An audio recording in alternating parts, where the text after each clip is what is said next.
بسم اللہ الرحمن الرحیم۔ السلام علیکم ورحمۃ اللہ وبرکاتہ۔ یہ علم الصرف کا 15واں سبق ہے۔ اس سبق میں ہم ثلاثی مزید فی کے ابواب شروع کریں گے۔ اس سے پہلے ہم نے ثلاثی مجرد کے ابواب پڑھے ہیں۔ ثلاثی مجرد کہ جس میں حروف اصلی 3 ہوتے ہیں اور اس کا جو ماضی کا پہلا صیغہ ہے اس میں 3 حرفوں سے زائد کوئی حرف نہیں ہوتا، تو ثلاثی مجرد کے 6 ابواب ہم نے پڑھ لیے ہیں۔ اب دوسرے نمبر پر یہ ثلاثی مزید فی ہے۔ ثلاثی مزید فی اسے کہتے ہیں جس میں حروف اصلی تو 3 ہوتے ہیں، لیکن 3 حروف اصلی کے ساتھ کچھ زائد حروف بھی اس میں آتے ہیں۔ تو پھر ثلاثی مزید فی کی آگے 2 قسمیں بنتی ہیں۔ ایک ثلاثی مزید با حمزہ وصل، یعنی وہ ثلاثی مزید جس کے شروع میں حمزہ وصل بھی آتا ہے۔ حمزہ وصل اس حمزہ کو کہتے ہیں کہ جو پچھلے لفظ کے ساتھ اگر اس کو ملا کر پڑھا جائے تو وہ حمزہ گر جاتا ہے، ساکت ہو جاتا ہے، لیکن اگر اسی لفظ سے ہم شروع کریں تو اس حمزہ کو بھی پڑھا جائے گا۔ اور کچھ ابواب ثلاثی مزید فی کے وہ ہیں جو بے حمزہ وصل ہیں، یعنی ان کے شروع میں حمزہ وصل نہیں آتا۔ تو پہلے ہم با حمزہ وصل یعنی جن کے شروع میں حمزہ وصل آتا ہے وہ ابواب پڑھیں گے۔ تو ثلاثی مزید با حمزہ وصل کے 9 ابواب ہیں، اور وہ یہ ہیں: افتعال جیسے اجتناب، استفعال جیسے استنصار، انفعال جیسے انفطار، افعلال جیسے احمرار، افعیلال جیسے ادہیمام، افعیعال جیسے اخشیشان، افعوال جیسے اجلواذ، افاعل جیسے اثاقل، افاعل جیسے اطہور۔ تو یہ 9 ابواب ہیں، ساتھ ان کے اوزان بھی بیان کیے گئے ہیں اور ساتھ ان کی مثالیں بھی دی گئی ہیں۔ تو ان ابواب میں اسی طرح ساری گردانیں جس طرح ہم نے پہلے پڑھی ہیں وہ ساری گردانیں ہوں گی، لیکن اس میں ظرف اور اس میں اعلیٰ اور اس میں تفضیل کی گردانیں ان میں نہیں ہوتی، وہ صرف ثلاثی مجرد میں ہوتی ہیں۔ اس میں ظرف کا معنی اگر لینا ہو تو وہ اس میں مفعول سے ہی لیا جاتا ہے، اس کے لیے الگ گردان نہیں ہوتی، اور اس میں اعلیٰ اور اس میں تفضیل ان ابواب سے نہیں آتے، وہ صرف ثلاثی مجرد سے ہی آتے ہیں۔ اس کے علاوہ جو باقی گردانیں ہیں، ماضی اور مضارع اور نفی تاکید بلند اور نفی جہت بلم اور لام تاکید بنون تاکید ثقیلہ اور امر اور نہی اور اس میں فاعل اور اس میں مفعول، وہ ساری گردانیں ان سارے ابواب سے آئیں گی، وہ ساری گردانیں ہم ان کی آگے پڑھیں گے۔ تو پہلا باب ہے باب افتعال۔ تو یہ افتعال کے وزن پر آتا ہے، جیسے اس کی مثال ہے اجتناب، اس کا معنی ہے پرہیز کرنا۔ تو یہ اس کی صرف صغیر ہے، یعنی ہر گردان کا پہلا صیغہ دیا گیا ہے۔ اجتنبا یہ ماضی ہے، یجتنبو یہ مضارع معروف ہے، اجتناباً یہ مصدر ہے، اور مجتنبن یہ اس میں فاعل ہے، اور اجتنبا یہ ماضی مجہول ہے، یجتنبو یہ مضارع مجہول ہے، اجتناباً یہ پھر مصدر ہے، مجتنبن یہ اس میں مفعول ہے۔ الامر منہ اجتنب یہ امر ہے، والنہی عنہ لا تجتنب یہ نہیں ہے۔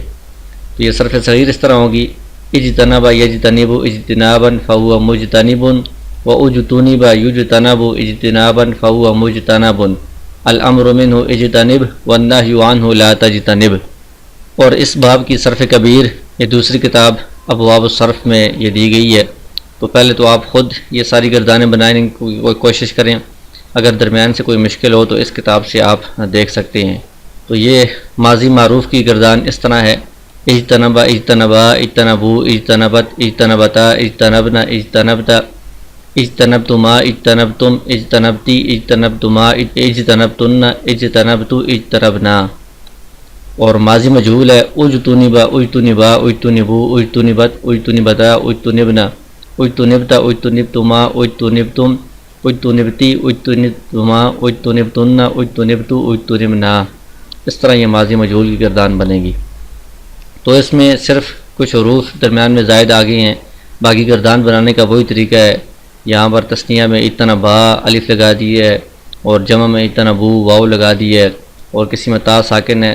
تو جو عام پہلے ابواب میں ماضی بنانے کا طریقہ تھا اس میں وہی طریقہ ہے۔ اور مضارع کی گردان یہ ہے معروف میں: یجتنبو یجتنبان یجتنبون تجتنبو تجتنبان یجتنبنا۔ اسی طرح آخر میں ہم الف نون لگائیں گے یا واو نون لگائیں گے، جو بھی تبدیلی عام پہلے ابواب میں ہوتی تھی اس میں بھی وہی ہوگی، صرف شروع میں کچھ حروف زائد آ گئے ہیں۔ تو ساری گردان اسی طرح ہوگی۔ اسی طرح مضارع مجہول بھی یجتنب یجتنبانی، آگے ساری گردان بنانے کا وہی طریقہ ہے جو پہلے ہم مجرد کے ابواب میں پڑھ چکے ہیں۔ اسی طرح نفی جہت بلم میں بھی لم یجتنب لم یجتنبا، اس طرح مضارع والی گردان ہوگی، آخر میں جزم آ جائے گی اور نون اعرابی گر جائے گا، تو معروف مجہول دونوں میں وہی طریقہ ہے۔ اور نفی تاکید بلند میں بھی آخر میں زبر آ جائے گی، نون اعرابی گر جائے گا، باقی گردان وہی مضارع والی ہے، لن یجتنبا لن یجتنبا لن یجتنبو، معروف بھی اور مجہول بھی۔ اور لام تاکید بنون تاکید ثقیلہ، اس میں وہی طریقہ ہے جو پہلے ہم مجرد کے ابواب میں پڑھ چکے ہیں، لا یجتنبن لا یجتنبانی لا یجتنبن، تو بیانی اس میں وہی طریقہ ہے، صرف شروع میں کچھ حروف اس میں زائد ہیں، باقی آخر سے بنانے کا طریقہ وہی ہے، معروف میں بھی اور مجہول میں بھی۔ امر میں بھی غائب اور متکلم کے صیغوں میں شروع میں لام آئے گا، لیجتنب یجتنبا اور لیجتنب لنجتنب، اور حاضر کے صیغوں میں اس طرح حمزہ شروع میں آئے گا، تو چونکہ اس میں عین کلمہ نون مکسور ہے تو حمزہ بھی کسرہ والا ہوگا، اجتنب اجتنبا اجتنبو، اس طرح یہ امر کے سارے صیغے بنیں گے۔ نہیں میں بھی اسی طرح لا شروع میں آ جائے گا اور آخر میں جزم آئے گی اور نون اعرابی گرے گا، باقی طریقہ اس کا وہی ہے جو مجرد کے ابواب میں تھا، لا یجتنب لا یجتنبا لا یجتنبو، اسی طرح ساری گردان بنے گی۔ اس میں فعل کی گردان اس طرح ہوگی، مجتنبن مجتنبانی مجتنبون مجتنبتن مجتنبتانی مجتنباتن۔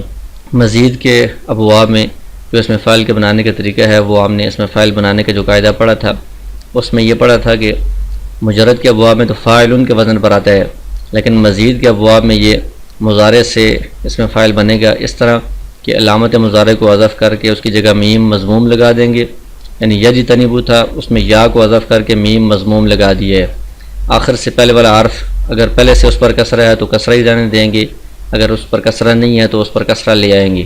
تو یہاں پر مجتنبن اس میں جو آخر سے پہلے نون ہے وہ پہلے سے وہ مکسور ہے، یجتنبو میں بھی اس کو اسی حالت میں بھی چھوڑا جائے گا، تو اس طرح یہ اس میں فاعل کا صیغہ بن جائے گا، تو آگے پوری گردان پھر اسی طرح بنے گی جس طرح مجرد میں بنتی ہے۔ اس میں مفعول بنانے کا طریقہ وہ بھی ہم نے اس میں مفعول کے قاعدے میں پڑھا تھا کہ مزید سے کس وزن پر آتا ہے، فعل مضارع سے بنتا ہے، علامت مضارع کو ہٹا کر اس کی جگہ میم مضموم لگاتے ہیں، ضمہ والا میم، اور آخر سے پہلا حرف اس میں مفتوح ہوگا، تو یہاں پر ہم نے یا کو ہٹا کر مجھ میم لگا دیا ہے پیش والا، اور آخر سے پہلے نون کو زبر دے دی ہے مجتنبن، تو یہ اس میں مفعول کا پہلا صیغہ بن گیا ہے۔ آگے سارے صیغے اسی طرح بنیں گے جس طرح مجرد میں بنتے ہیں، مجتنبن مجتنبانی مجتنبون مجتنبتن مجتنبتانی مجتنباتن۔ دوسرا باب ہے باب استفعال، تو یہ استفعال کے وزن پر آتا ہے، جیسے اس کی مثال ہے استنصار، اس کا مطلب ہے مدد مانگنا، تو یہ اس کی صرف صغیر ہے، استنصر یستنصر استنصارا فهو مستنصر واستنصر یستنصر استنصارا فهو مستنصر، الامر منه استنصر والنهی عنه لا تستنصر۔ تو اس میں بھی یہ گردان کا ایک صیغہ دیا گیا ہے، استنصر یہ ماضی معروف ہے، یستنصر یہ مضارع معروف ہے، استنصارا یہ مصدر ہے، مستنصر یہ اسم فاعل ہے، استنصر یہ ماضی مجہول ہے، یستنصر یہ مضارع مجہول ہے، استنصارا یہ مصدر ہے، مستنصر یہ اسم مفعول ہے، استنصر یہ امر ہے، اور لا تستنصر یہ نہیں ہے۔ تو اس میں بھی ساری گردانیں آپ آگے پوری خود بنائیں، کوئی مشکل ہو تو آپ دوسری کتاب ابواب الصرف سے اس کی ساری گردانیں آپ دیکھ سکتے ہیں۔ تو اس سبق میں آپ ثلاثی مزید فی کی دو قسمیں ہیں، با حمزہ وصل اور بے حمزہ وصل، اور با حمزہ وصل کے 9 ابواب ہیں، یہ سارے ابواب آپ یاد کریں کہ با حمزہ وصل کے 9 ابواب ہیں۔ 9 ابواب کون کون سے ہیں؟ افتعال، استفعال، انفعال، افعلال، اس طرح سارے ابواب آپ یاد کریں، اور پھر اس کے بعد جو پہلے 2 ابواب ہیں افتعال اور استفعال، ان کی آپ صرف صغیر بھی یاد کریں اور صرف کبیر بھی یاد کریں، یعنی پوری گردانیں آپ کریں۔ یہ جو مصادر ہیں اجتناب اور استنصار، اس کے علاوہ یہ اور بھی مصادر ساتھ دیے گئے ہیں، الاقتناس، الاعتزال، الاحتمال، ان سے بھی آپ ان ابواب کی گردانیں کریں۔ اسی طرح اس کے ساتھ بھی الاستفسار، الاستغفار، الاستخلاف، یہ بھی اسی باب کے دوسرے مصادر ہیں، تو اس باب کی گردانیں ان مصادر سے بھی آپ کریں۔ تو جتنے زیادہ مصادر سے آپ جس باب کی گردانیں کریں گے تو اتنا زیادہ آپ کی پریکٹس ہوگی اور وہ باب زیادہ پختہ ہوگا، اور ساتھ ساتھ آپ ان گردانوں کا ترجمہ بھی کریں، اور ترجمے میں جس طرح ہم پہلے صیغوں کی مشق کرتے رہے ہیں اس طرح سیغوں کی بھی آپ مشق کریں، درمیان سے کوئی سیغہ آپ لیں اور اس کا ترجمہ بھی بتائیں اور اس کا سیغہ بھی بتائیں اور اس کی بحث بھی بتائیں اور اس کا باب بھی بتائیں، اردو سے عربی بھی اور عربی سے اردو بھی، تو ان دونوں بابوں کی، گردانوں کی بھی اور سیغوں کی بھی آپ مشق کریں۔